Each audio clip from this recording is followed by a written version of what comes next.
নমস্কার, কবি অপূর্ব দত্তের কবিতা শিক্ষাগুরু। আমি যখন রোজ বিকালে আঁকার খাতা নিয়ে আপন মনে ছবি আঁকি রং পেন্সিল দিয়ে, তখন আমার চোখের সামনে উঠোনে চারপাশে র্যাপিড বইয়ের 22 পাতার সেই ছবিটা ভাসে। মাথায় সাদা পাগড়ি, চোখে চশমা, মুখে হাসি, বয়সটা ঠিক যায় না বোঝা, 60 কিংবা 80। আঁকার পরে বাবার কাছে তার কথা রোজ শুনি। লেখাপড়ায় তিনি ছিলেন জগৎ সেরা গুণী, যার নামেতে যার কথাতে লুকিয়ে আছে জাদু।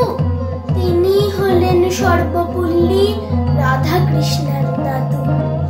প্রত্যেক বছর সেপ্টেম্বরের 5 তারিখটি এলে আমরা তাকে বরণ করি সমস্ত কাজ ফেলে।